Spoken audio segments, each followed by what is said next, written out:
Perpaduan antara teknologi media, jaringan telekomunikasi, dan komputer menyebabkan kemunculan tren e-paper, e-book, radio streaming, TV streaming, media sosial. Namun, kehadiran teknologi membuat terganggunya kesehatan media hingga mengalami penurunan peran. Philip Meyer memperkirakan bahwa penerbitan media cetak akan mengalami kematian pada 2043.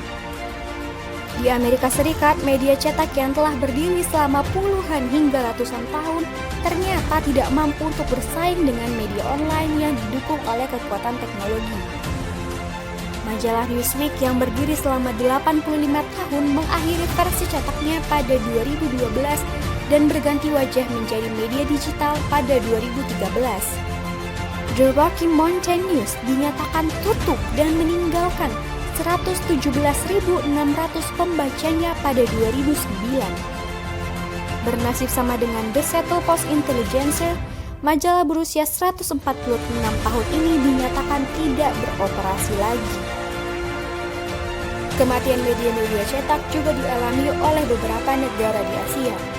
Di Thailand, beberapa media cetak dinyatakan tidak beroperasi lagi dikarenakan adanya penurunan pendapatan iklan secara terus-menerus. Sementara di Indonesia, terdapat beberapa media yang sudah tidak terbit lagi setelah menjadi media besar pada dekade 1980-an. Hal ini juga ditemukan dalam laporan Aliansi Jurnalis Independen bahwa sejak tahun 2015, industri media cetak mengalami penurunan. Perkembangan teknologi telah membuat the big five of mass media mengalami penurunan peran. Salah satunya adalah koran ataupun surat kabar. Dahulu, surat kabar ataupun koran hanya menggunakan teknologi analog ataupun teknologi konvensional. Namun saat ini dengan adanya teknologi digital, mau tidak mau, industri media cetak harus menggunakan teknologi ini. Lantas bagaimana nasib media cetak saat ini? Simak penjelasan berikut ini.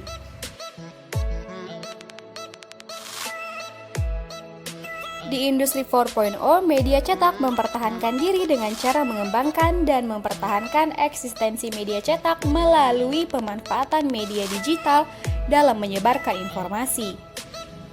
Konvergensi media adalah solusi bagi industri media cetak, yaitu dengan memanfaatkan teknologi media, jaringan telekomunikasi, dan komputer. Melalui konvergensi media, media-media yang awalnya berbeda dan terpisahkan kini dapat menjadi kompleks dan menyatu, sehingga menghasilkan informasi-informasi yang bersifat radikal dengan bentuk teks, audio, audiovisual, dan bahkan data secara bersamaan. Konvergensi media dalam ruang lingkup jurnalistik adalah berbentuk newsroom. Newsroom adalah ruang redaksi media multiplatform dan jurnalis multitasking.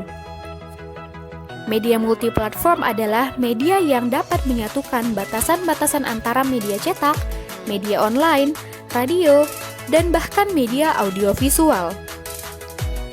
Sementara jurnalis multitasking adalah jurnalis yang memiliki kemampuan untuk mengolah informasi dalam media cetak, media online, radio, dan audiovisual sekalipun.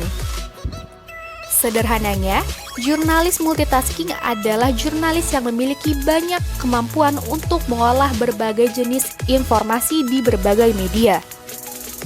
Praktik newsroom ini telah dilaksanakan oleh banyak media di Indonesia, mulai dari media grup berskala nasional bahkan media-media kecil yang berskala lokal. Praktik newsroom ini telah dilaksanakan oleh banyak media di Indonesia, mulai dari media grup berskala nasional bahkan media-media kecil yang berskala lokal.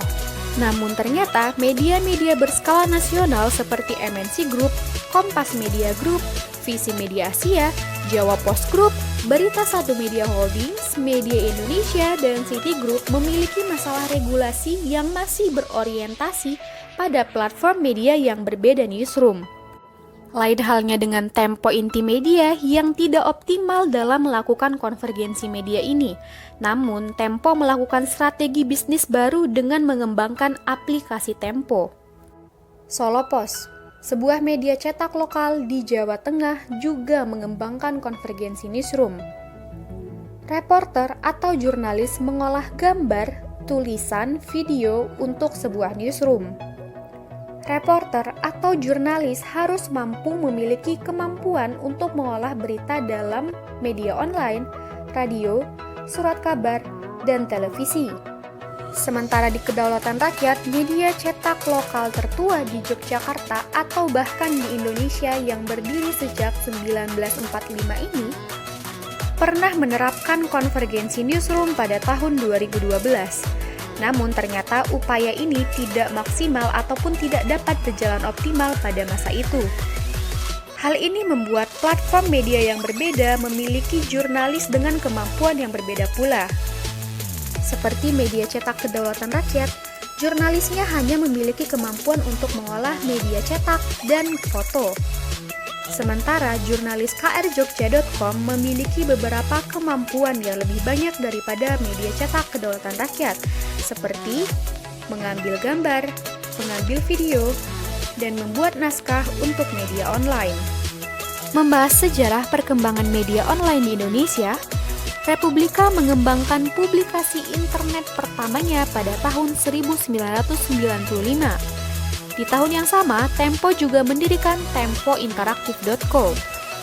3 tahun setelah itu, di tahun 1998, Kompas juga membuat Kompas Online di bawah Kompas Cyber Media Company.